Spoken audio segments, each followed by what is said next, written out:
Hello, this is Jacqueline, your founder and creator of Discover Love Academy and professional matchmaker with Discover Love Matches.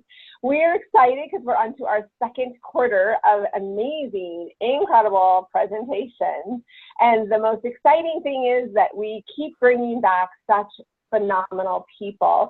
And so now you get to have a chance to hear again from Antia, and we are excited to refresh and relearn and get more information from you, Darlene. So can you introduce yourself? Let us know why you want to be a part of our group, and we'll be excited to hear some more good news that you've been sharing lately.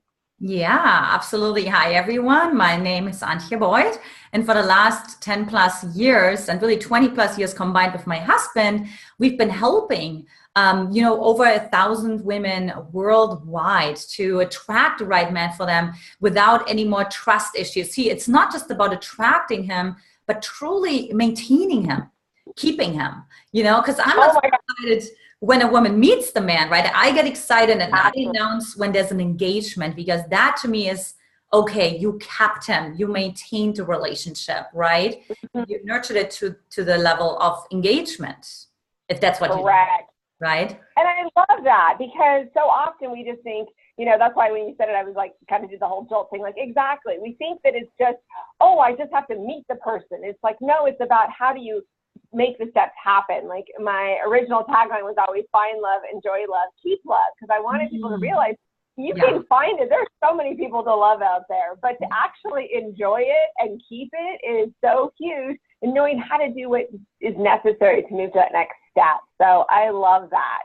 Yeah. And, it's really interesting because some women say, well, it doesn't apply to me. Or, and look, I've spoken at Google on vulnerability without weakness. We spoke at Harvard on really principles of power couples on purpose. And so no matter where you go, if you do go into the academic environment, if you go into the high ranges of Fortune 500 companies, we're all dealing, like all women are dealing with that same challenge, with that, like, how am I being soft? How am I being feminine and vulnerable and still manage my trust issues and still manage my fear to be taken advantage of? So you're in very good company today.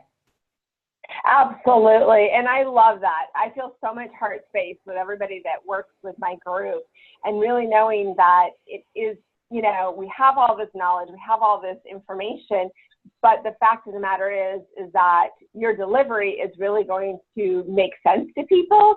You talk to real people, there's a relatability. It is about having that moment where, I'm ready to hear this differently. I'm ready to take a different step and a different action. And that's what's so exciting about all the tools you bring into this conversation. And of course, the conversations that you have with clients all over the world, is knowing too that love is universal. It doesn't really matter where you live. If you really want to find your person, they do exist. You just have to make yourself available for them to find you. Yeah, I so agree with that. We have clients in the UK, in Greece, in Spain, in Australia, in Africa, in Lagos, Africa, and so what I can really say is you're absolutely right about that no matter what ethnicity and what age and what country and what religious background you're from, like we have the same, desire at the end of the day, right? And the same chance for love as well. Yes. Mm-hmm.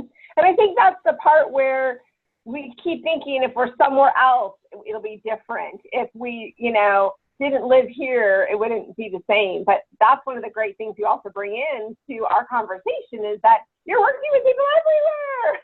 So exactly. Obviously, everybody wants love. It's just a different way of going about it, somewhat. But for the most part, I would think it's pretty uniquely similar. Have you noticed differences in different countries, or what are some of the obstacles that they're hitting? Are they pretty much the same everywhere? Yeah, so definitely, like the Indian clients I work with are absolutely family oriented, family driven. Some are being sent by their family to me, where the brother found us, and we just had 2 engagements, both Indian, by the way. It's kind of interesting. One got actually engaged to somebody from the Netherlands, so it wasn't even like necessarily within. So that's interesting too, because there's so many distinctions. There's like the American born Indians, and they really want to have, they don't even want to have anything to do with another Indian man who's kind of like even sounding Indian, because they're like, wow, you remind me of my parents.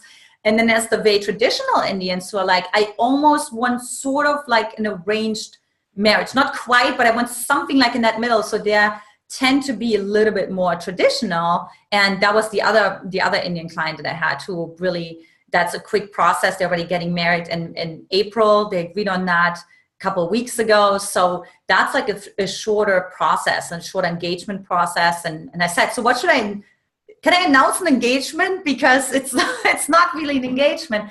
So absolutely there's differences also with my African clients. It's really, really different too.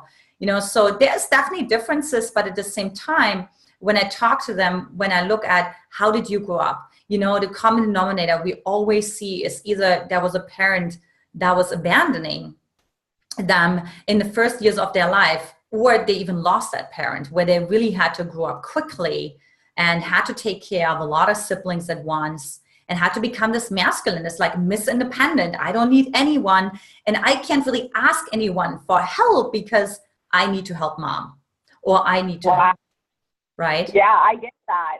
And it is kind of that lost childhood, things that happen, and they miss those opportunities. Even part of that growing in young courtship and learning that I love that there's so many great love experts out there to be able to support people at different stages, and knowing that cultures are different, and it does make a difference in different family traditions.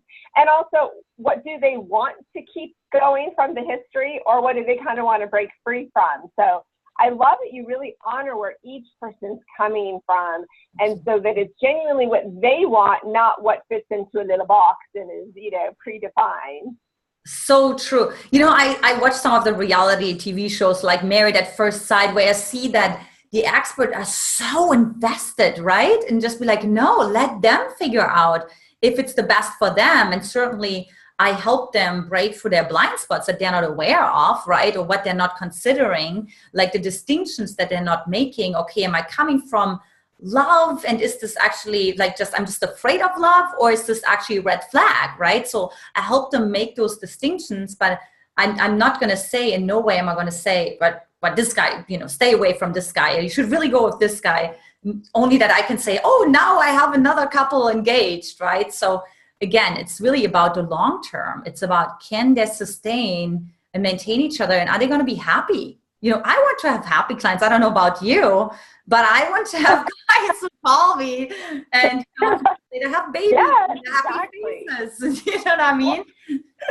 So right. I love that. And I love it because, in the end, that's one of my things as a professional matchmaker. I can bring the perfect, absolutely perfect couple together. But you know what? When they get together, one could be having a bad day. One just didn't put themselves together much, and they just blow it. And I'm like, really? You just messed it up. It was great. But, you can't force chemistry. You can't make something happen that's not there. And the reality is that people just are different every time. I even have events all the time.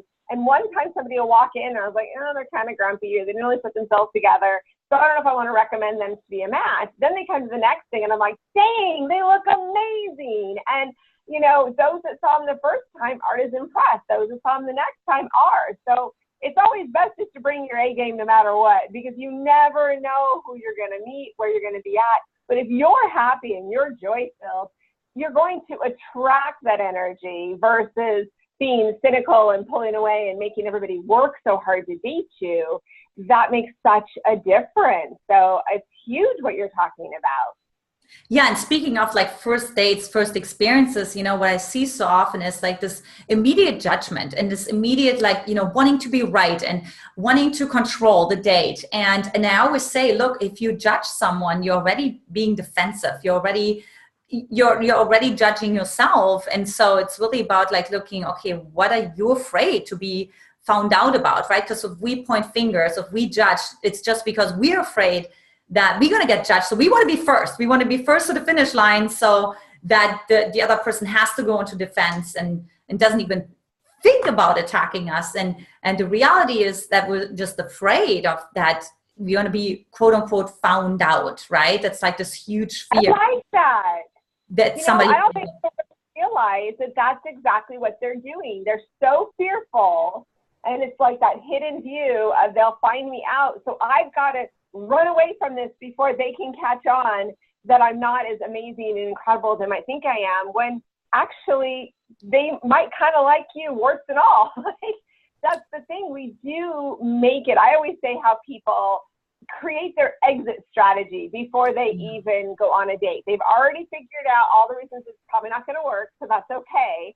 So therefore they can justify when it doesn't work, instead of thinking all the reasons why, dang, this could be good. Yeah, absolutely. You know what, like I have like one tool that I teach my clients, and I always say, look, we have like some things that like, I would love him to be a little bit more athletic, or I would love him to be a morning person, but like how high is that on your value list, right? So let's say it is on your list, but maybe it's a little lower. It's like not as high. Let's say he needs to be financially stable, or he needs to be committed to spiritual growth, which were like my top values, right? And so to see like, hey, how about, my husband didn't exercise when I met him. He wasn't an athlete, but it was also not like one of my top priorities. But he had all the values in my top categories. And the only thing that he didn't have was he was not a morning person. And and like I said, he doesn't exercise. And he was 4 years younger than me. But all of that was like so low. And I think the mistake that so many singles make is like, I have to hold on to this list. Like, as if tomorrow, everything ends tomorrow, and they don't trust themselves. That's why they're holding on to this list, is like, because that list guarantees me ultimate happiness. And I can tell you, we have people who meet where they have everything on that list, and they're like, it doesn't work. It's like there's nothing there. Now what? Now I'm my certainty now, right? And I love that you're bringing that up, of the priority of the list. I think we tend to think what was number 1 and number 17 has equal ratio, when really it probably doesn't. There are certain things that, yes, does he want to have kids or no kids? Is there an age thing that's too far to reach? Or, there's height issues, and there's certain logistics you just can't change. Right. But really, there are things on, maybe somebody has to lose 10 or 15 pounds, but you know what? If you guys went on a few good hiking dates and you just were actively loving life, that weight would just melt off. And like, those are things that are variables. They can change. There are things that are adjustable, but I do think that people put all of their lists at the same point of priority. So this is actually really, really important to remind people that, that's towards the bottom of the list. This is towards the top. Like, let's actually understand what's non-negotiable, but also some of those non-negotiables really are actually negotiable. And I think it's powerful bringing in. And then the second piece is, and the second tool is, when you look in the marketing industry, so you have features and your benefits, right? So the features is he needs to have blue eyes, or he needs to live in this zip code, or whatever. But what's the benefit? So it's like, so I know he's responsible, or I can feel safe with this person, or I know that he's reliable. Okay, that's what you want to focus on, right? So, and the reason how I got really to this was, I wanted a man who was older than me. I was just joking with my husband the other day. I said, we would have never been matched. I mean, a matchmaker would have never matched us, because I always wanted somebody who's older than me, because my story was, okay, if somebody has the feature of being older, then the benefit is he's really mature, right? But then I met someone who's like 4 years younger than me and who has that benefit. He doesn't have the feature, but he has the benefit. So who cares, right? Because what I'm concerned with is the benefit. Exactly. And I think that's totally it. And even as a matchmaker, I've matched people. I remember I was got a great gal who I matched, and he was 14 years older than her. And he was like, I didn't really want to meet somebody that much older, but everything fit besides the age difference. But he's a fitness trainer. So I was like, he's totally healthy. And she called her dad and said, hey, my matchmaker wants me to meet this man. He's 14 years older. What do you think? That's kind of way beyond what I wanted. And he goes, well, you hired her to do her job. Let her do her job. And they're married with a 4-year-old now. So it's like she could have allowed that list to block her. And because of me being a matchmaker, I was able to say, hey, let's look at what does fit. And that's the thing, as you're doing your love coaching, it's like, let's look at what does fit. We too often forget that opportunity. And I love your features and benefits. Like, that speaks the language of the corporate brain, and it makes sense to stop and go, okay, where does that line up? Mm-hmm. Yeah, absolutely.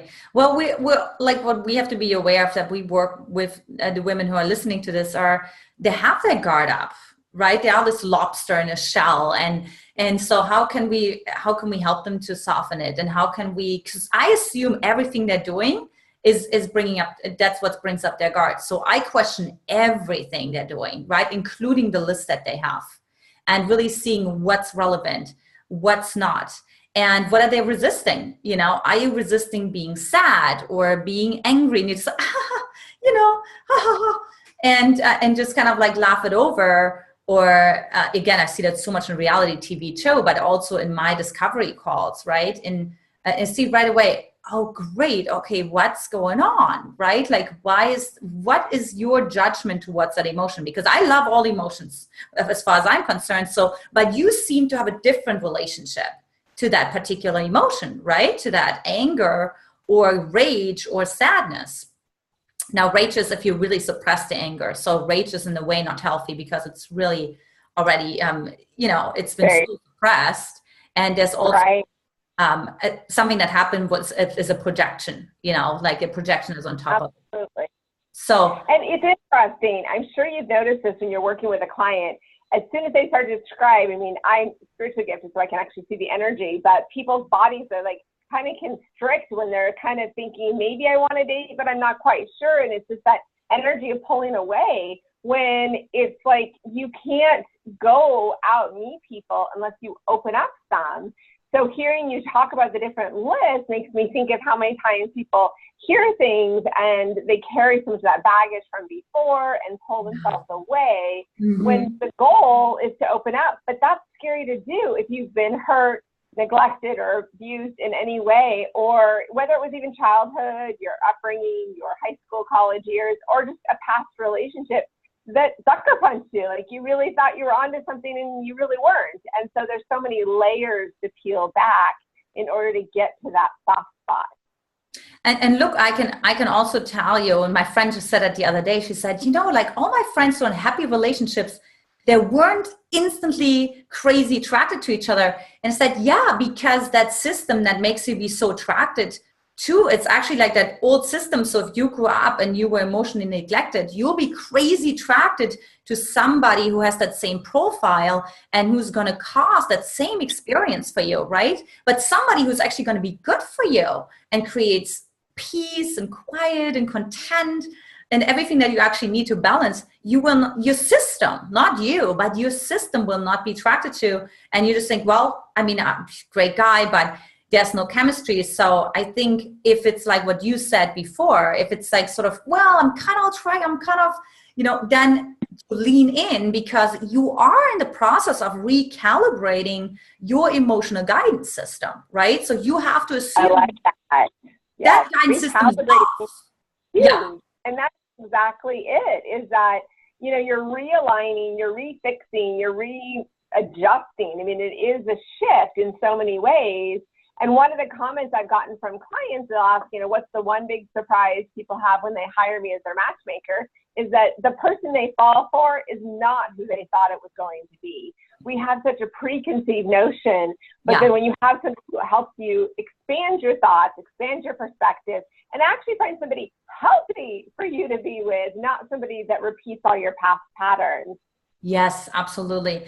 And ladies, you don't have to be concerned. You grow very quickly in love. It's not someone, and we're not talking about when you're not attracted, when you're actually repelled. Like, you're not talking about that. There was like one example in Married at First Sight, and they got divorced after 10 days because there was such a repel. There's no way they could even survive for 6 weeks. Right. That's not what we're talking about, right? We're talking about if this is kind of like, I could go either way. I'm not really that excited about him, but I'm also okay going on a second date, right? So that's the kind of person we're talking about. And so often, I don't want to waste my time. I don't want to go on a second date. Right. No chemistry, that's it. But it's like, Exactly. Well, and you want to be where it's mutually beneficial, but you also that draw of wanting something extra. So I love your phrase of how to magnetize the man. What do you mean by that? Because I love it, but tell me what that means to you and how you share your lesson. yeah, I mean, so for me, it's not about like initiating in the times of Bumble and all. I mean, horrible, right? You know, the founder of Bumble alone is so masculine. So, okay, I have already an opinion about that. But Yeah, I agree with you. Totally agree with you. And I hear a couple men like it, but for the most part, it goes against all of what I have. yeah. So, yes. So when you are in your feminine, like it's so natural, right? When I was my feminine, I had a note behind my windshield wiper. I met a guy in traffic, and it's just really like being in the flow, and you're literally doing a whole lot of nothing, right? So you're not, yeah, maybe you're smiling, okay? Yeah, that's what you're doing. But it's really about, it's almost like you're holding yourself, you're holding your pleasure, you're holding your desires, you're holding your sense of self. You know who you are, right? And you're not laughing over it. That's why I keep coming back to that laughter, that when I say, well, I want a man who's handsome, and if they told me, well, you're very superficial, I'm like, I might as well be, because that's my desire. You know, it's like, how much are you advocating, and again, holding this right for yourself, like when you say I want a man that's handsome is different. That is the biggest thing I learned really fast as a matchmaker, where I'm kind of like, really, you think he's handsome? That's subjective, right? So many times that I'm like, dude, she's hot. How did you get her? And it's just, they see each other different. Everybody sees through their own set of lenses. Totally.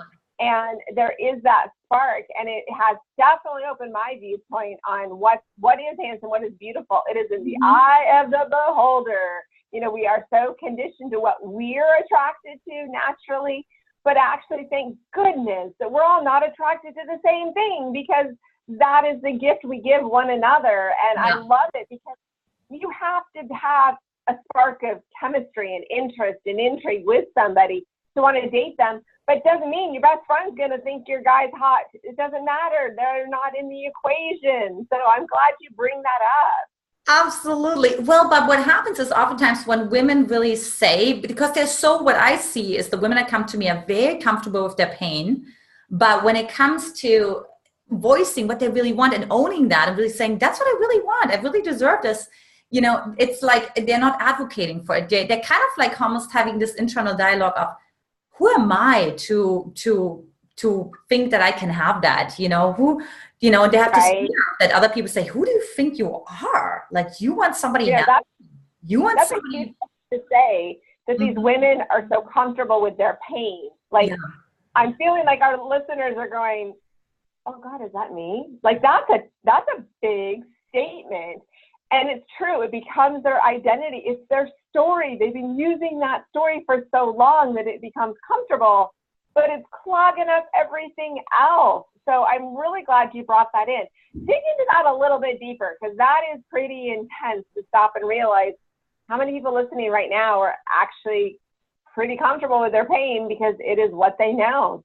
Yeah. And I see it, you know, where I see it in my calls is like they're quick to cry, or if they cry, sometimes they don't even cry. But when we go into that, what do you really want? You know, if I was the fairy godmother and have my magic wand here, right? And I would wave it. And then what I hear is like, it's a list being read like a grocery list. I was like, where's your excitement? Like, imagine your man would hear you right now. And based on how excited, by the way, we talk about magnetizing, right? So that's a very magnetic energy, being excited about it, being happy about it, anticipating. And I said, you know, if that would depend on how excited you are right now, how fast the man comes in, because I got to be honest with you, with that excitement, if I was the man, I'm like, man, if that's all how excited she is to meet me, I can come next year, you know? So. Well, it's a good example. I had an event, and we do this pre-mingle event sometimes with some of my events. And this lady, I've known her for years. She's awesome, but she walks in because she was driving in the city, and she's a country girl, and she was just irritable and feisty and snappy. And there was only a couple people there because they were just part of the initial mini group. And we were just having a, like, let's relax before the big event. And she was like, is this who it is? And she goes, rah, rah, rah. And she goes, okay, fine. I need to go to the bathroom and freshen up. I mean, she was, luckily I knew her. Otherwise I'd be like, woman, just turn around and go home. You're not in the mood. But she got so much better. And then pre-time that we hung out and just chatted, she regrouped, she refreshed. She walked into the next event and met a man, and they've been together ever since. But she had to decompress and be in the right place. If he was there the first event, there's no way he would have wanted to get to know her.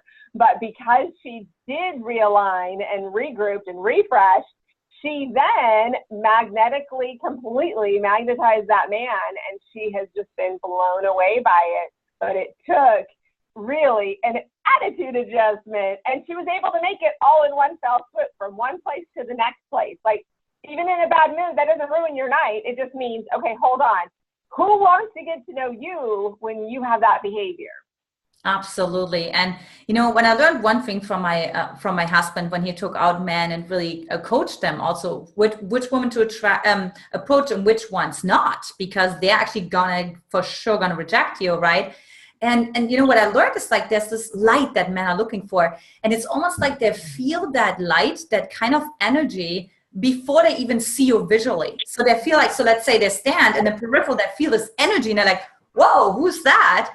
And that's that feminine, right? So they didn't see if she's blonde or brunette or whatever, but they just felt this energy, that light. And that's what we women have. And that's what's really so important, what you said, when we regroup ourselves, when we realign, and really as a tool, turn on your light. I mean, literally, just imagine it's all light inside of you. You're like a Christmas tree, right? And you walk into a room and imagine you're beaming from the inside, and you'll really see a difference. So in the beginning, that might help you to do a little visualization like that supports you. It's free. That's a good visual. Like, plug in your Christmas lights, let it shine. And also, Christmas tree usually tells a story. It's got ornaments of different stages and times of life, and that's what you're showing. What is your story? What are you representing? Are you making an energy where someone's like, I don't want to miss out? I was out with a friend the other night, and we were just sitting up at the bar, and we were noticing people, and I noticed somebody walk in, and then I was like, oh, he's probably with a bunch of people. And then when he left, he was by himself, and he turned at the elevator, looked back at us, and he kind of stopped and goes, something tells me I'm not supposed to leave until I talk to you two. And it's like, yep, we never left our stools the whole time, and then ended up having a fabulous evening with somebody from another country. He was visiting, and it was wonderful. But it was giving people permission to approach and then enjoying the conversation while it's happening. People are so guarded and turn away, and, you know, always making it where they're not approachable. And then they go, why does nobody talk to me? If your energy isn't inviting, they'll go to the next person. That's how it works. They will, you know, and that's such a good point. You really magnetize them. I mean, gosh, visualize a magnet inside of yourself. I mean, whatever it takes, and the man is magnetized to you, and he can't even help it. I mean, but it's so true. Like, you as a woman, you don't do much. Like, you're really just being, but you're open, right? You're open. You're not closed. You're not like looking away, or, oh, I hope he doesn't talk to me, or it's not safe, you know. And that's like my third tip, is for women to say, I'm safe. Because most of the time, why we don't shine our light is because unconsciously we're afraid to be taken advantage of, or we're afraid that when we're open up too much, oh boy, right? Like, you know, a man is becoming too animalistic, or, right, he reads the signals wrong, or, you know. And so to say, I'm safe. I'm safe, yeah. I'm shining my light, and I'm safe.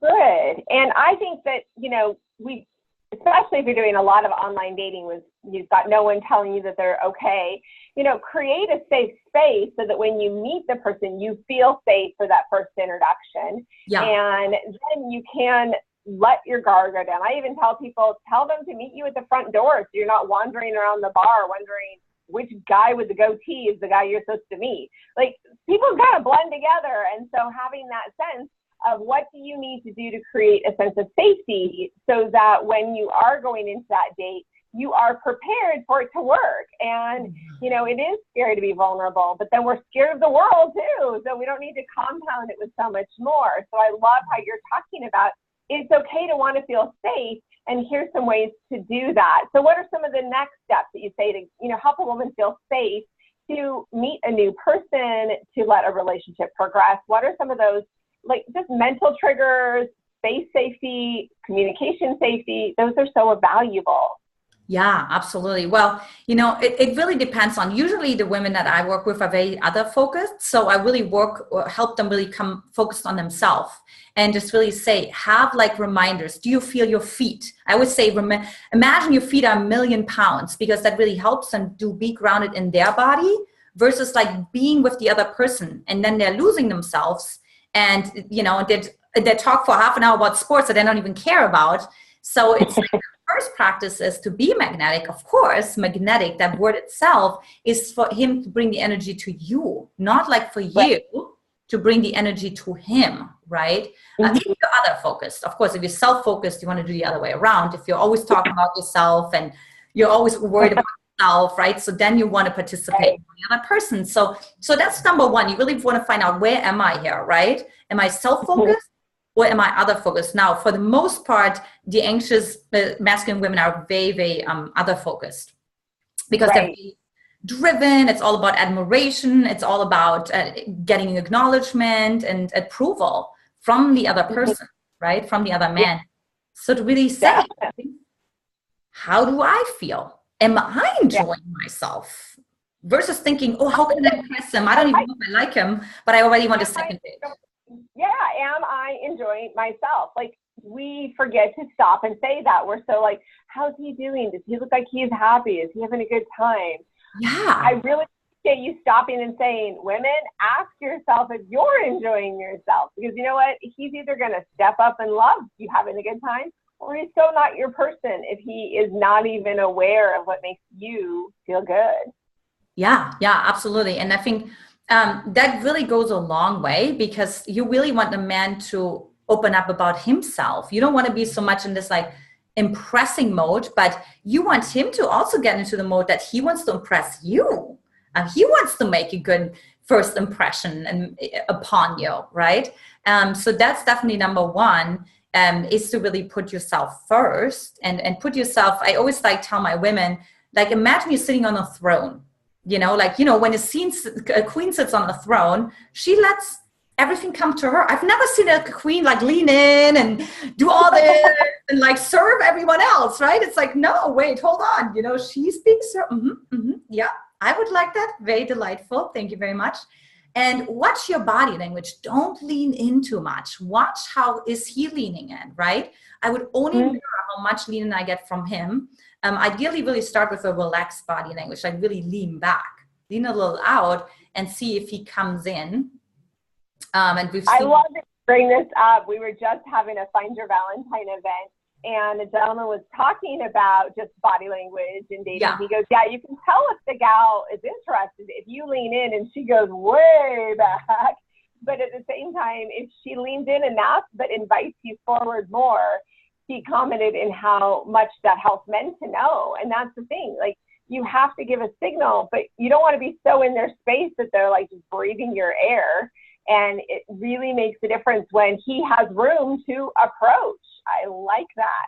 Yeah, and again, because you talked about the maintaining the energy and the dynamic, that's really how the relationship goes. You always have a little bit of space. You always has like one person leans in, the other time the other person leans in, and just really like honoring yourself. I always tell them, like, treat yourself like a 5-star restaurant where, you need a reservation. It's not just a walk-in hairdresser, right? Anybody can just walk in at any time and you're available.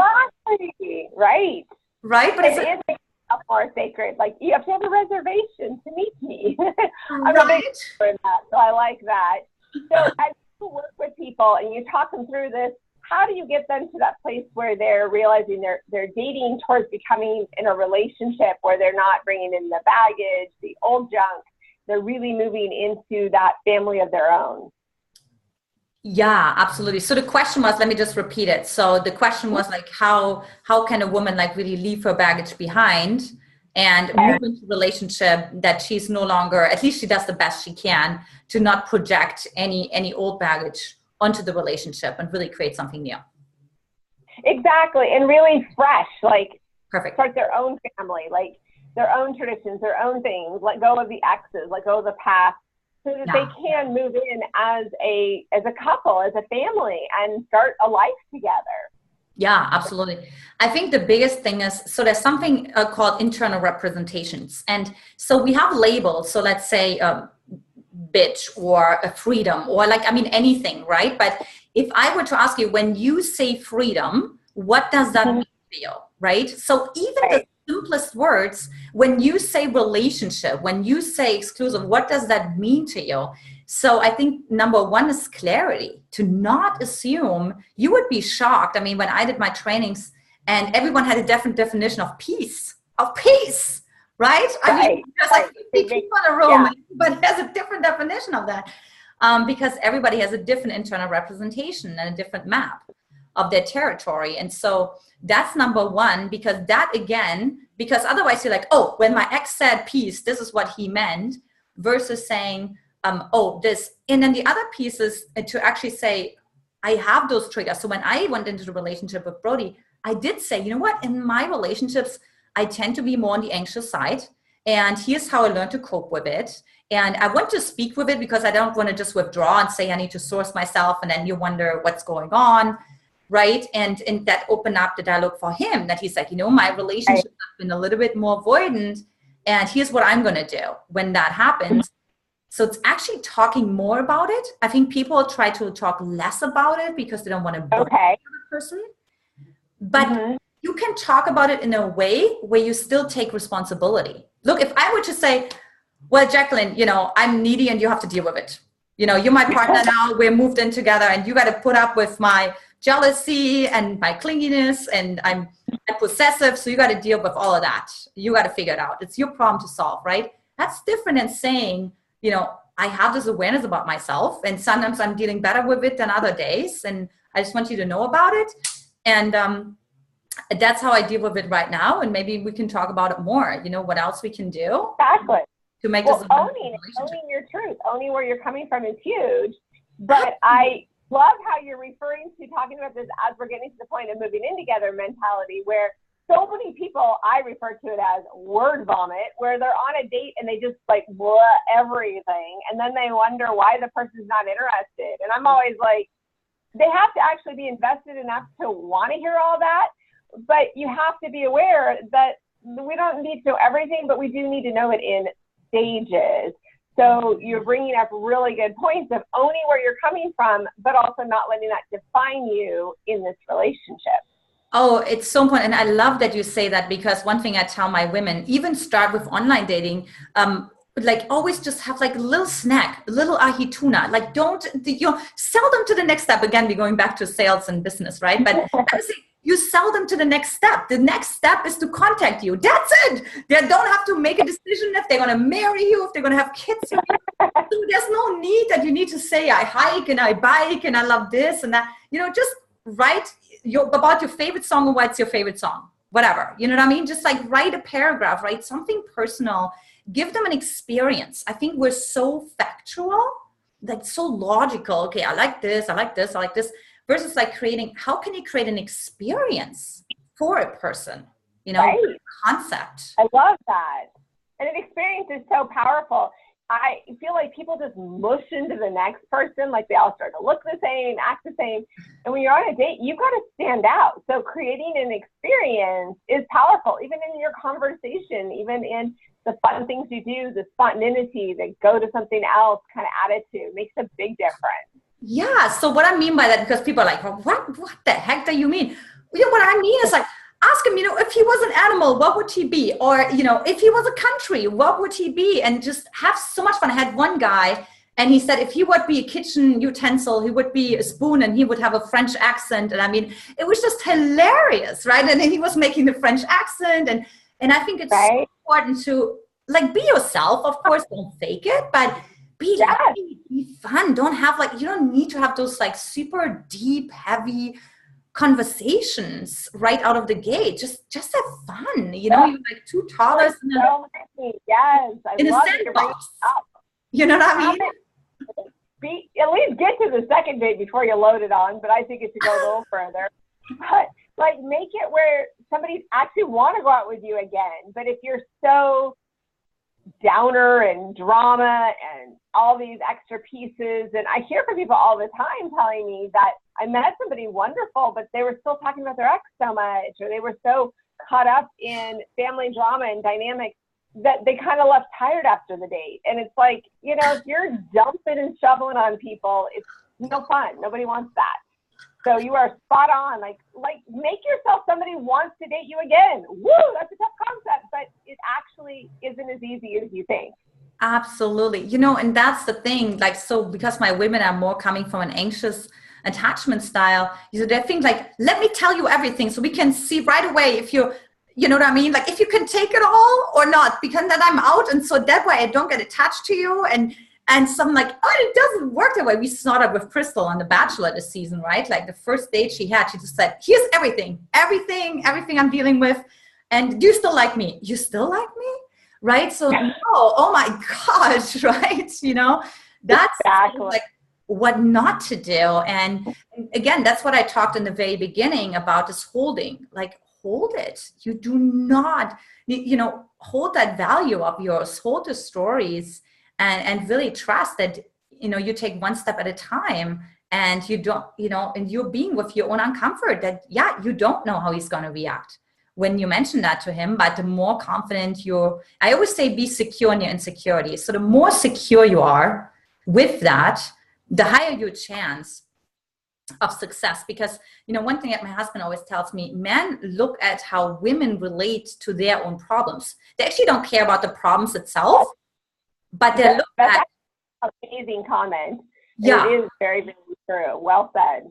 Mm-hmm. Yeah, they really look at, oh, okay, doesn't seem to be such a big problem for you. Okay, great. So don't have to worry about it, right? But if they say, oh, it's such a big problem, and you know, so we're really handing men a resume, right? We have to know that with the language we use, how much we talk, what we talk about. You know, I can give you one example. I had a client who, she went into a date, and apparently one chair was shorter than the other. Don't ask me, okay? I don't know how that happened, but apparently there was a restaurant where one was high. And so she came in, he was already there, was sitting on the shorter chair, which I thought was like really kind of like interesting. So he wants to put her on a pedestal because the other chair is higher, but she couldn't stay there.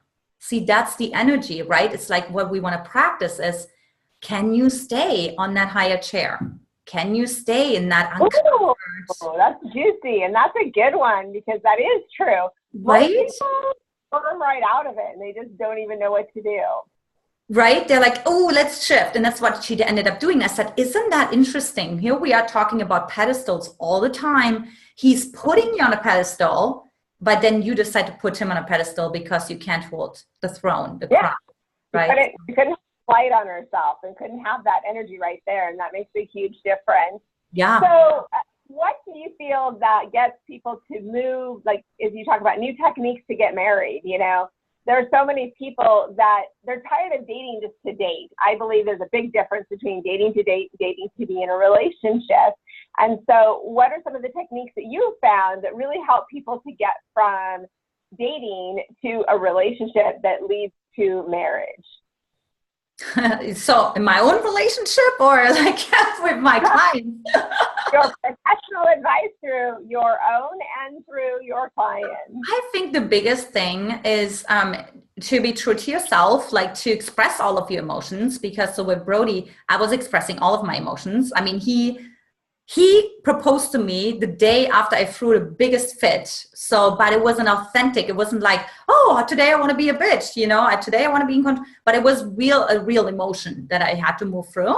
And so he proposed. So the biggest thing is really commit to the process and detach from the outcome, right? And to also see, do I like the man how he's like in his work life? Do I like this man? Because what happens, we always just make up our decision right away versus looking at, how's he with his family? How's he with his friends? Does he have a playful side? Does he have a wild side?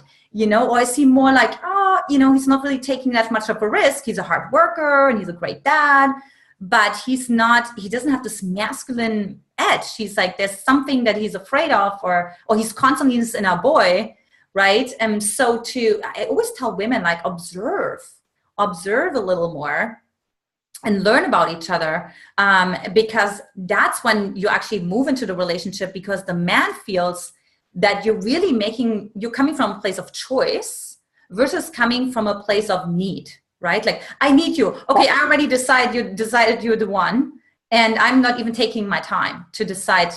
I don't know, is he the one or not? Is he behaving on every date the same way? Like, the best advice that I always give is like, treat every day like the first date. Like, don't Oh, I like assume, that. Yeah, right? don't.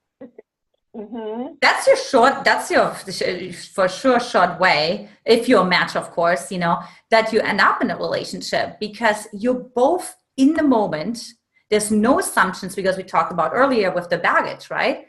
But if I have Right. every date, it's another first date, so the other date didn't happen, so I don't make any assumptions. I don't bring anything in and said, hey, you said this last week. Why do you say this week? Yeah, But it's more that's about good. allow him to come in differently and just be surprised, because what you said is, maybe he had a long work week last week and this week he doesn't, or maybe his family is in town, or whatever, his favorite football team won, and so you just get to see him in all those different facets, and just Exactly. really love laboratory. Believe that. Yeah, I like that. And I think it is important that we give opportunities to see the person we're dating in different ways. Like I always say, even those first 3 dates should be different. Maybe a glass of wine the first one, maybe the next time it's ice cream, maybe it's a walk in the park. It's adding opportunity for them to show themselves differently, plus get past that first layer of nervousness and stress to reveal a little bit more about themselves. And not everybody shows everything, or even initially a whole lot, but you can tell if they're a good person. You can tell if you're attracted to them. You can tell if there's something there. So I love how you talk about going on these dates with a mentality that we're starting fresh every time. So there's still that anticipation and excitement, but there's also building blocks, like everything's growing on the last time. And I think the biggest building block is friendship. And what I mean by friendship is that you can talk about his life. I mean, I know the women that really was interested in when he was in high school, and he knows mine. And it's just like we're best buddies at the same time, that we're lovers. And it's not like, well, you shouldn't, you know what I mean? Like, I don't want to see who you were dating 20 years ago, or like, there's not this kind of like, we're lovers and so we can't be friends. And I think the biggest thing is, are we taking a stand for those parts? So for example, like, Brody has like a need for freedom. So for me, it was right away, okay, I take a stand for you to always have that freedom, even when you're not aware of in the relationship, not just when you come to me and say, I need freedom. But when I notice, whoa, you haven't been in the woods for a while, right? And he's the same way. And I'm taking a stand that you and our girl is getting everything, even when you don't mention it. So it's also really taking that stand for really wanting the best for the other person. Even in that moment, it's not necessarily delightful to all of your parts. Because, right? So my inner girl might be like not super happy with him going to the woods, right? But to be above that, to be able to step above that, and to really the confidence. What the person they need to be is huge. I think too often we try to box the person back into this little spot. Once you get them, you're like, okay, well, that's good that you had friends before me, but I really don't want you to go out with your friends so much. It's like, okay, well, there's got to be some balance and wrapping that together. It makes a big difference. So I love all that you're sharing. I mean, the magnetize and the man, and this is so speaking to our ladies very, very much. And any of our gentlemen that end up listening, I know that they're going to enjoy learning what is it that the women are needing from us. And that's where it's so important. So we're almost out of time. I want to make sure we don't run over time. What would you love to share with our group as we tie this up in a bow and just really send them out empowered and ready to go find and magnetize that man and move forward towards marriage as they wish? Yeah, I mean, what I always say is really claim what you want. So if you're like, what, I don't want to date. I want to know when I meet the man, I know he's the one, he knows he's the one. If that's what you want, claim that, right? So I always say dreams do come true, and you can really create exactly the life that you want. Don't let anyone tell you anything else, because that was my experience. But really believe in that fairy tales happen like every day. Really, they do, and if you don't believe me, send me a message and I'll send you many examples of that, right? I have lots of stories to share where that's true. So I always say, keep your standards, absolutely keep your standards. I do not believe in compromising, and really know that absolutely your dreams can come true. I love that. Thank you so much, Antia. You've shared an abundance of information, tips and tools, and really perspective shifting, opening women up to really know that they have the power to allow the man to come to them, and that will empower him too. So it's not just sitting there waiting and doing nothing. It's inviting in a bright Christmas tree light. I love that. And that is so important, that we really embrace the possibilities and really owning the fact that miracles can happen, beautiful things happen, but it does. People forget they have to claim things. I am a huge believer in this. So I love that you bring that up. Absolutely. And I'm excited for you, and I'm excited for all the possibilities that are coming forward. So we will look forward to what you have for next quarter, and excited to see what happens next. All right.